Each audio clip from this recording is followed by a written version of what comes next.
Case title: El Salvador versus Horduras, with Nicaragua intervening, ICJ Reports 1992.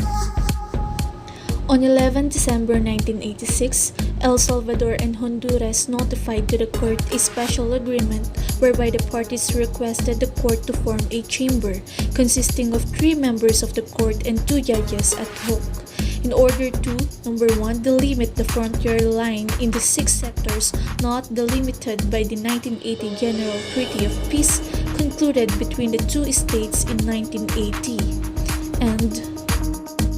number 2, determine the legal situation of the islands in the Gulf of Fonseca and the maritime spaces within and outside it. The chamber was constituted by an order of May 8, 1987. The time limits for the written proceedings were fixed but extended several times at the request of the parties. In November 1989, Nicaragua addressed to the court an application under Article 62 of Statute for permission to intervene in the case, stating that while it had no desire to intervene in the dispute concerning the land boundary, it wished to protect its rights in the Gulf of Fonseca, as well as in order to inform the court of the nature of the legal rights of Nicaragua which are in issue in the dispute. Nicaragua further maintained that its request for permission to intervene was a matter exclusively within the procedural mandate of the full court.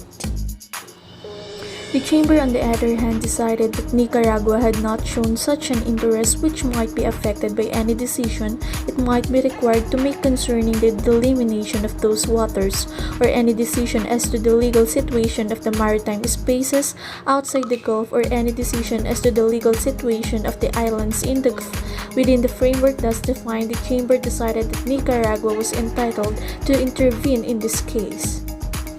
With respect to the maritime spaces within the Gulf, El Salvador claimed that they were subject to a condominium of the 3 coastal states and that delimitation would hence be inappropriate. Honduras argued that within the Gulf there was a community of interest necessitating a judicial delimitation, applying the normal rules of treaty interpretation to the special agreement and the peace treaty.